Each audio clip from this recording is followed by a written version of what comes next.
A lot of people want Terry Smith to be Penn State's next head coach, but not the people you're thinking of.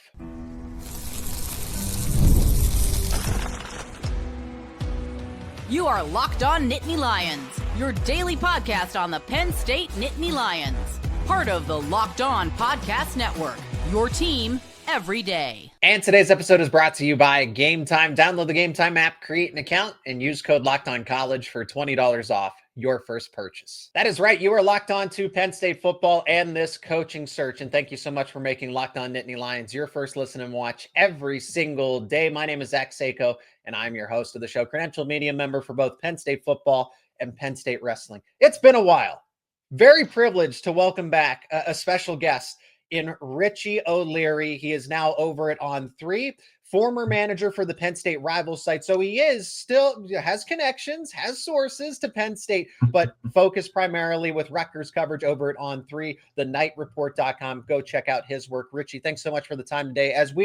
This is a Penn State Rutgers crossover in a way, as we're going to go through the insider scouting report for both teams. Talk about Matt Rule was a candidate for this job. Why wasn't Greg Shiano initially a candidate, since he did coach at Penn State once upon a time? But the ideal candidates that are remaining, including Terry Smith, who is a part of this now, and everybody wants Terry Smith to be the next head coach.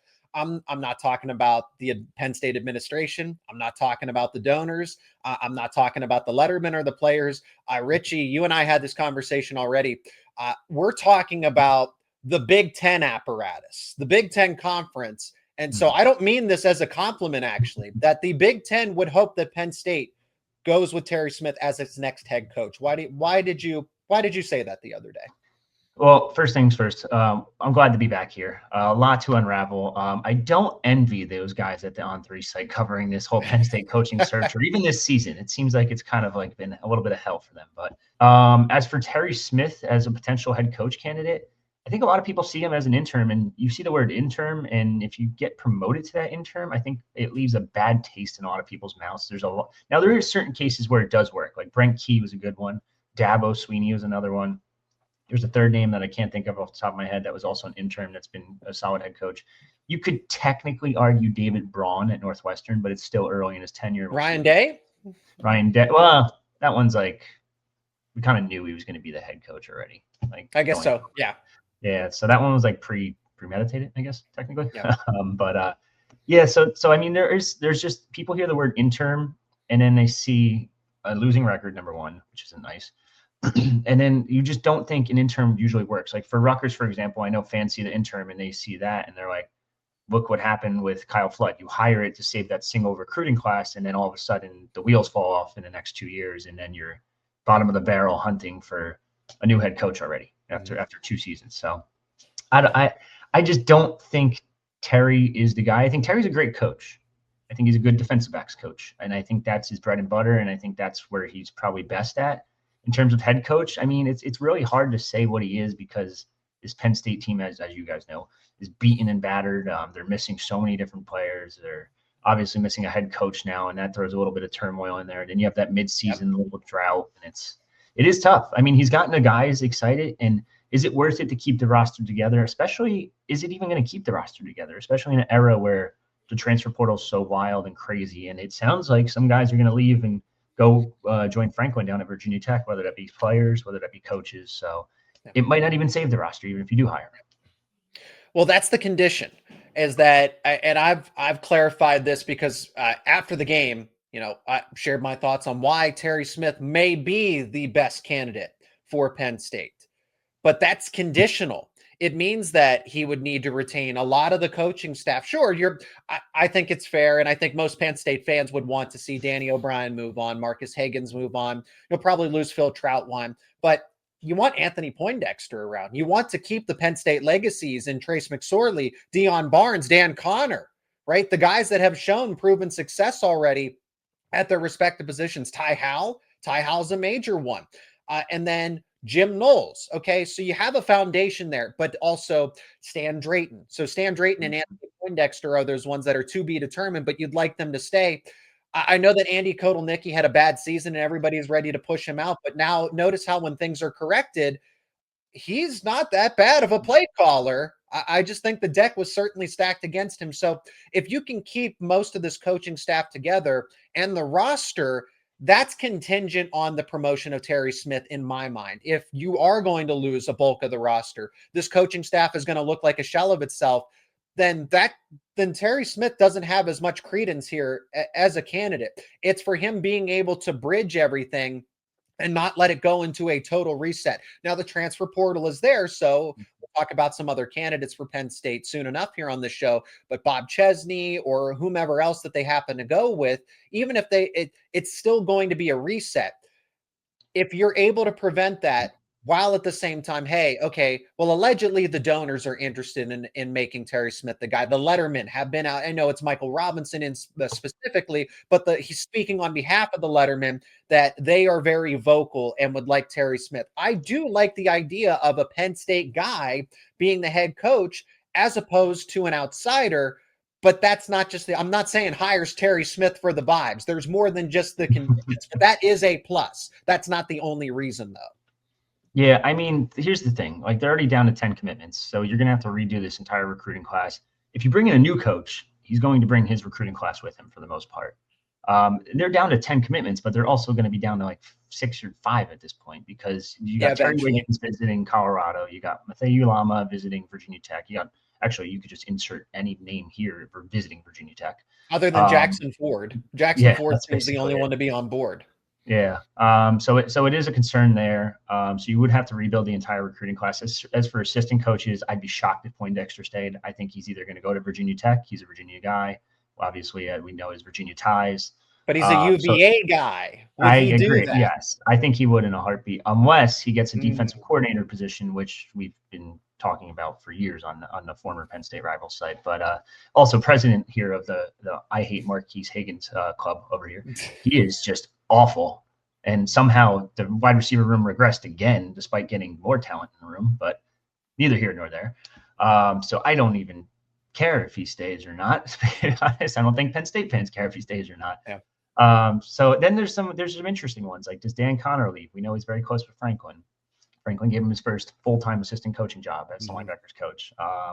Deion Barnes. These are lettermen at Penn State. Do they end up leaving Penn State to go back to Franklin because they're that close with him?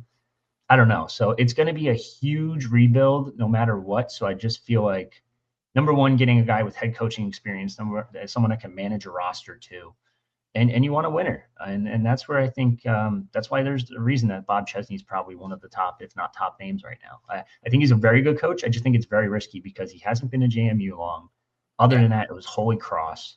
Hasn't been at the big time level. And it is a huge step up, not only just from JMU to the G, oh, I guess they're G5 now technically, but not just from JMU to like the lower end of the Power 4 spectrum, but to go from JMU to a top Big Ten program, it is a huge leap. Now, as a PA guy, he knows talent, he knows defense. So it is risky. It's interesting. I feel like if you're Penn State, you have to aim higher than that. And they've been aiming higher than that. It just hasn't worked out. Yeah, that's part of the issue. I'm really curious to see how this coaching search ends up.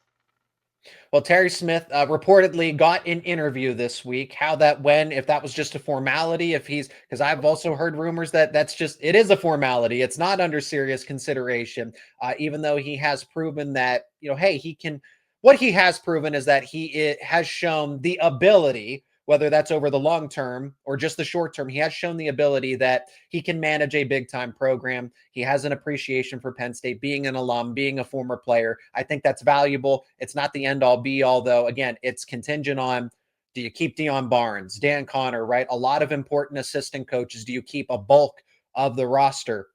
If that's not the case, then Terry Smith is not the guy for Penn State. So who would be? Okay, the ideal candidates that are remaining. Well, Mike Elko's off the board. You're not getting Marcus Freeman. I see that one a ton. Bob Chesney becomes the name in the spotlight with other people signing extensions. Who else is out there if they don't get Bob Chesney, because he's been linked to UCLA? Well, we're going to talk about that next here on Locked On Nittany Lions. And this episode is brought to you by FanDuel. The NBA is back, and there's no better place to get in on the action than with FanDuel, the official sports betting partner of the NBA. Even if you miss the start of the game or you want to ride the hot hand, FanDuel has live bets on everything from who will score next to fourth quarter comebacks. Plus, you can even combine your live bets into a same game parlay for a shot at an even bigger payout. It keeps every game exciting, especially when your team's making that late push. And right now, FanDuel is giving new customers $300 in bonus bets when your first $5 bet wins. That's right. $300 in bonus bets to be used all across FanDuel. You can bet on the NBA. You can bet on NFL. College football lines are available this weekend for Penn State versus Rutgers. Penn State is a pretty sizable favorite here. 13.5 points on the spread, minus 580 on the money line, plus 420 if you're thinking Rutgers for the upset. The total is set at 56.5. If you like those lines, you can bet them over at FanDuel.com and the FanDuel app. And remember, new customers get $300 in bonus bets when your first $5 bet wins. So head to FanDuel.com to sign up and play your game with FanDuel, the official sports betting partner of the NBA. Richie, I know that with Penn State, you remember this because it was national title or bust for Penn State. So I'm going to take that same framing here. Is it Bob Chesney or bust for Penn State? Okay, so if Terry Smith's not a legitimate candidate or not as strong of a candidate as other people might say, and again, it's conditional for me. If he doesn't check those boxes, then yeah, I'm going to tend to agree here. But if they don't get Bob Chesney, I'm not really entirely sure what direction they go in at this point, because Eli Drinkwitz is trending away from Penn State, right? Brent Key is probably going to stay at Georgia Tech, which makes sense. He's an alum. Somebody else like Jeff Brom. Jeff Brom was working on an extension with Louisville while there was interest in Urban Meyer. You're waiting for an Alabama disaster for a chance at Kalen DeBoer, right? That goes from 5% chance to 10 because he's interested potentially in other schools if that were to happen, and not Penn State. So it really does seem like Penn State's kind of down to Bob Chesney, and then honestly, maybe go back to Terry Smith if you don't get Bob Chesney, if he ends up taking the UCLA job. Penn State fans aren't going to like this. They're not going to want to hear this. I'm going to read the comments in like a couple days, and I'm just going to see everyone ripping into me for this one. But Penn State is at desperation mode. They have struck out time and time again. Drinkowitz is off the board, it sounds like now too. Bob Chesney, I like him as a coach. I like him for a Rutgers type of program. I don't like him. UCLA. Yes, I think he'd actually be pretty successful there. Depending actually if UCLA invests money into their program or not. That's true too. That's a big caveat there. That program should be so much better. There's so much talent in the LA area, and for some reason they just can't keep it home. But if they invest money into the program, I think he'd be a pretty good coach there. But he's always done less or done more with less everywhere he's went, whether it be the D2 level, whether it be James Madison. I guess he kind of walked into a nice little product that was already kind of created by Kirk Ciarrocca. Well, he kept the foundation, but he took a bunch of his players with him, so he had this more or less fresh. Agreed, and they also moved up a level too. So now it's now they're in a G5 level. So that's a big difference too. So I do think Chesney's a solid coach, but I still think Penn State should be aiming higher. Like I think you got to start reaching out to power forward coaches elsewhere. Now, how do you do that? It's tough. Like Brent Key's probably not going to leave the South, whether it be Georgia Tech, whether he gets another SEC or a specific SEC gig, not another SEC gig. Jeff Brom, Louisville alum, probably not going to leave there. Probably going to sign an extension. Drinkowitz, like I just mentioned, is already out. I don't know where else you go. Like it is really like it's desperation mode. And if you don't get Bob Chesney, now you're looking at what? You're going to start looking at G5 head coaches? Like, I don't even know where you go, honestly. Like Summerall's going to go to Auburn, and he's probably one of the top G5 coaches. Yeah, it's really like it's really ugly for Penn State right now, and I just don't know what route you go. And honestly, that might be you just go screw it, Terry Smith, the job's yours because we can't find anyone else. And I don't want this to be a pity hire for Terry Smith, right? I want him to interview. I want him to earn it. I want him to have a vision for the program that actually, what can you do differently? What can you offer differently that elevates Penn State? Landon Tangwall put out there that Bobby Ingram had an interview for the head coaching job, which I don't think that is a serious contender, but okay. I like the idea of if Terry Smith again can keep 80% of the program together, and then you have Bobby Ingram take over as, again, one of those advisors, but also the wide receivers coach. And again, he's a Penn State alum. So I don't think people quantify enough the people that want to be at Penn State and at any university, at any alma mater, how much more they are willing to fight for their respective. Jeff Brom at Louisville, Brent Key at Georgia Tech, right, as examples, but you can see why it's hard to get them away from their respective universities, even for a job like Penn State that is objectively better than them. But it's their own. Clark Lee at Vanderbilt. Why isn't he completely on the move right now or being floated around at all these different jobs? Because he's shown success, hasn't been linked to Florida strongly, hasn't been linked to anybody. Auburn, for example. Here, that's the thing. As we sit here and names continue to come off the board, Richie, it's more of just I don't know what direction you go in at this point. And by process of elimination, you might get back to Terry Smith because there are some red flags with Bob Chesney. Again, Pat Kraft fired James Franklin, and my impression was, okay, this guy's got a plan. You don't fire James Franklin in the middle of the season. I said that every time. You don't do this lightly. You didn't just fire him just to fire him. But apparently that's what we're getting to at this point, because now your candidates are Bob Chesney, Terry Smith. Do you want to go the G5 route? I mean, I guess that's what Bob Chesney exactly is. Or what about Brian Daboll? Daboll. I promise you, as a Giants fan, you don't want it. You don't want anything. Okay, so there we go. He's a Penn State dad. He has emotional ties to Penn. He helped develop Josh Allen. He's right? He's a great OC. I think in terms of head coach, he's over his head. And that was part of the issue. I mean, towards the end, the locker room was a mess. Everyone was yelling at each other. It was screaming here and there. He's fighting with the GM, who's his best friend, going on vacations with the GM, to now fighting with him. It was a mess. That's bad. Absolute mess. But yeah, I don't know what you do. And I find the Kalen DeBoer one even like more interesting and kind of slightly funny, because you fired James Franklin because he couldn't win the big game. To hire Kalen DeBoer, who can't win the big game. He did it Washington. Washington, yes, but in terms of Alabama, it's been brutal. It's interesting. I mean, maybe you go Manny Diaz, start looking at him a little bit more. Okay. I really don't know what you do if you're Penn State. And the Bobby Ingram thing is bizarre. He was an awful OC. Number one, he's only been an OC for 1 year, and it was at Wisconsin with Graham Mertz, who might be like the worst Power 5 quarterback of all time. Yeah. And he was awful at it. So it's like, could he be a decent head coach? I'm sure he could, but it's again, never had head coaching experience, has 1 year of coordinator experience. It's way too risky. I don't understand. I understand the interview if you're going to do it early on, just to say, all right, Penn State guy, Penn State legend, let's interview him. Let's just see his thoughts. When you're this late into the process, it's a little bizarre and a little concerning. And again, I feel like if I'm looking at the hot board in terms of like what's out there, I don't think Pat Fitzgerald's that good. Like if you look at his last 2 seasons before he got let go at Northwestern, they were atrocious. And mind you, Northwestern, bottom of the barrel, NIL, bottom of the barrel recruiting, like wasn't that That's good. true. Penn State's supposed to elevate him, right? That's the idea. Yeah. Manny Diaz would probably be the guy, but I still don't think that's a good option either. Like Manny he's okay as a coach. He's a defensive coordinator. I haven't been impressed with his run at Duke so far. So yeah, Bob Chesney or bust. It seems like at this point, if you're not on board with Terry Smith, that's really what it is. Bob Chesney would be the only hire at this point for Penn State to actually elevate them. Again, I don't know that Pat Fitzgerald elevates them. I don't know that Manny Diaz elevates them. I think they're good. I think they're good coaches. Do they elevate Penn State?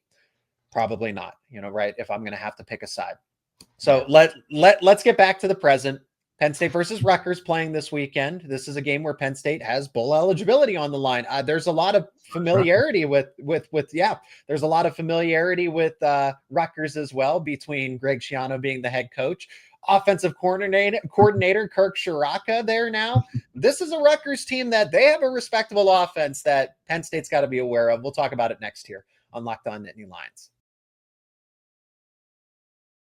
This episode is brought to you by Gametime. We all love college football. The tailgates, the rivalries, the energy in the stands.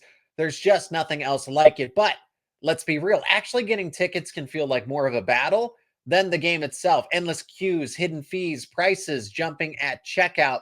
That's why you got to use Gametime, the app that gives the advantage back to the fans. It's the easiest way to score last-minute tickets at the best prices with no surprise fees.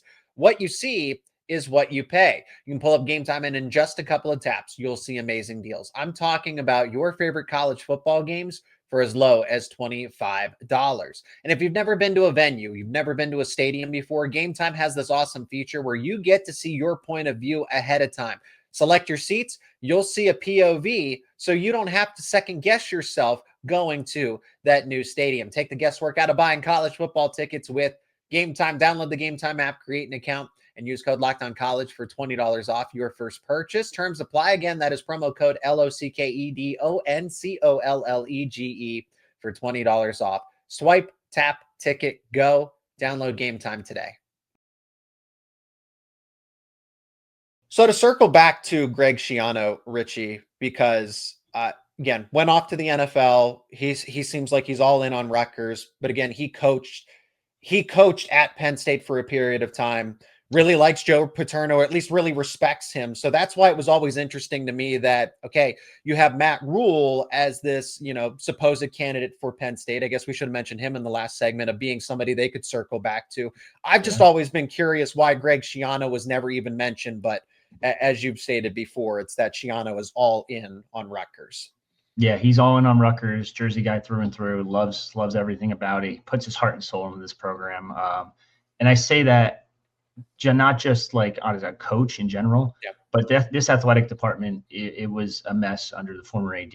They did not raise any money whatsoever for NIL. They raised pennies. 99% of the money raised in NIL at Rutgers for football specifically is raised by Greg Shiano himself. Now, the new AD coming in, the new president, things have started to change a little bit, but he was literally going out Friday nights of game weeks and Thursday nights of game weeks, going to meet with donors when you're supposed to be prepping for whoever's your opponent on Saturday afternoon.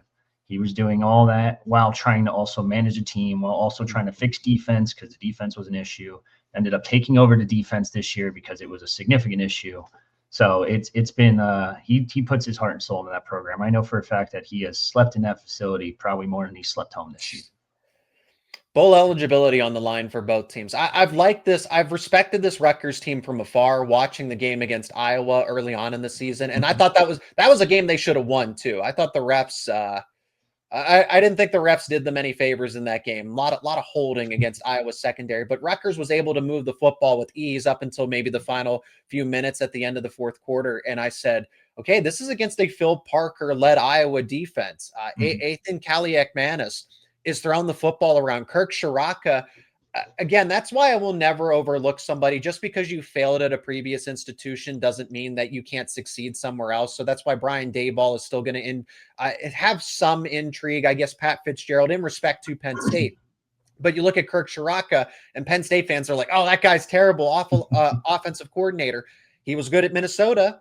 When he was at Minnesota, they beat that Penn State team. And I'm not implying that he's going to beat this Penn State team again, but the guy knows how to coach up quarterbacks. And I wonder if Ciarrocca had stayed around past the COVID season, what he could have been. He's a really good OC/quarterbacks coach.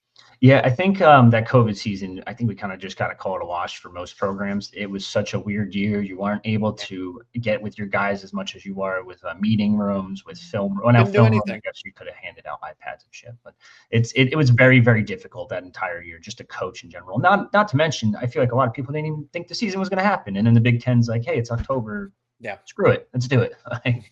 So very weird year. So it's hard to really judge based on that. But no, Kirk Ciarrocca's offense it's very basic for the most part, but he's able to make it work.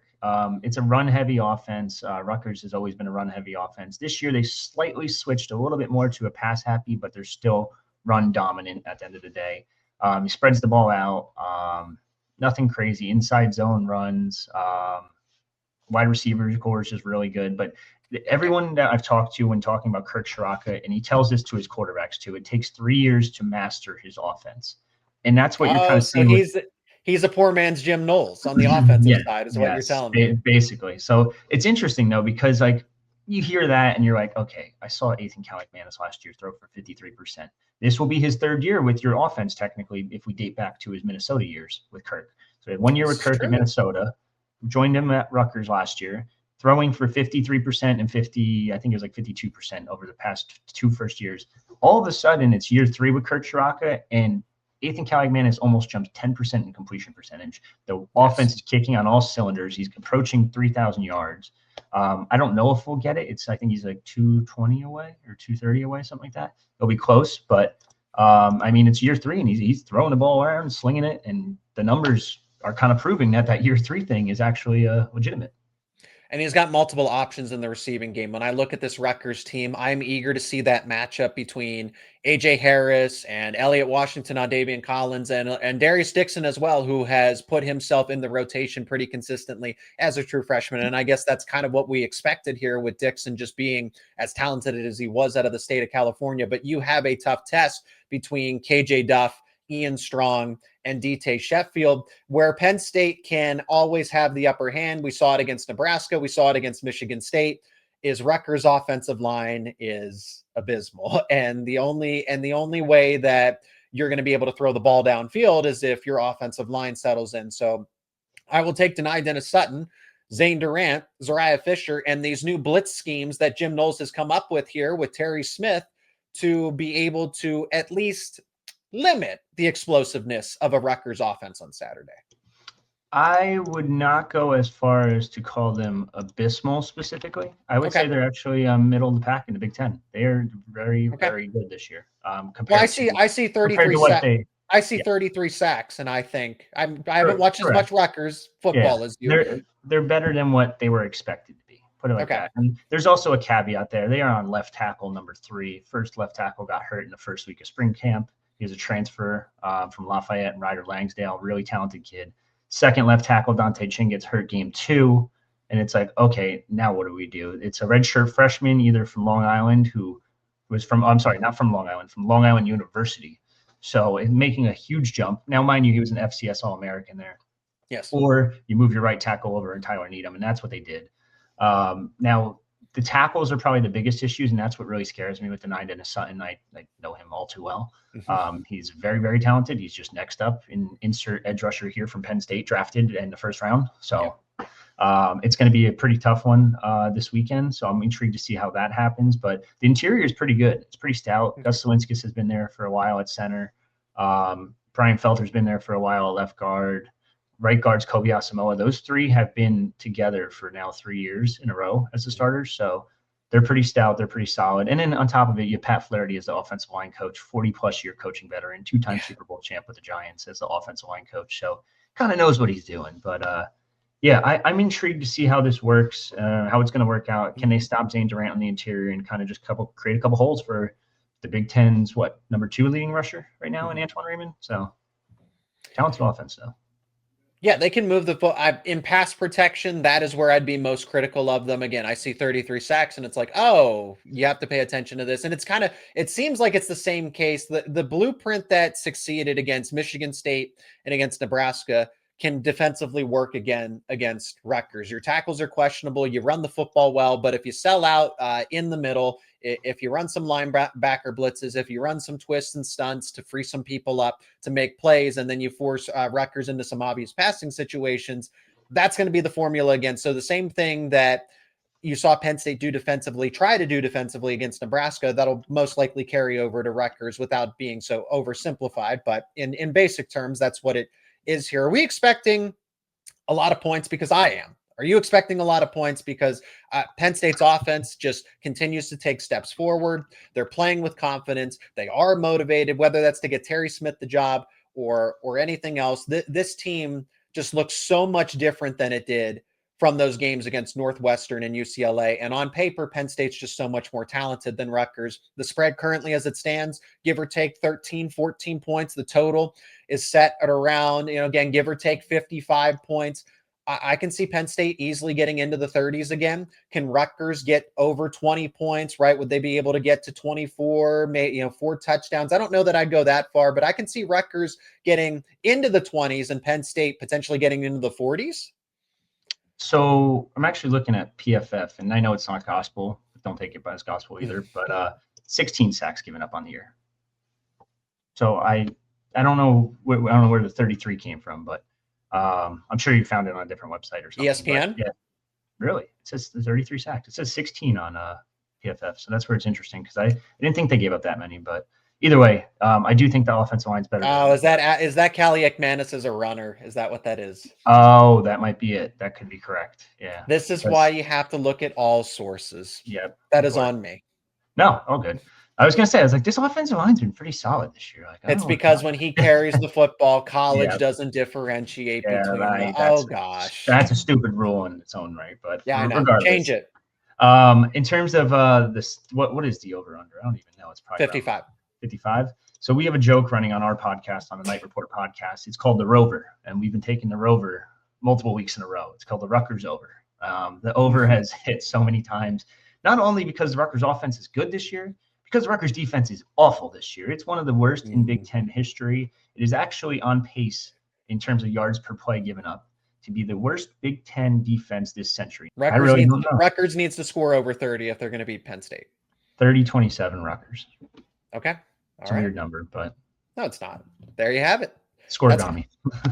That's going to do it for this edition of Locked On Nittany Lions. It's great to welcome back Richie O'Leary, who is now a staple over at On3, thenighreport.com. If you want to see other coverage for Rutgers, other comprehensive coverage, including podcasts as well, go check it out. I highly encourage it. My name is Zach Seyko, your host of Locked On Nittany Lions. As always, thank you for joining us on this episode. Really appreciate it if you left a like, subscribe to the YouTube channel, and wherever you get your podcasts for the latest around your favorite Penn State sports teams. Richie, it was great to connect. Hopefully we can do it again, depending on the news and everything else, but really appreciate the time and hope you had a happy Thanksgiving. Yeah, happy Thanksgiving to you too, Zach.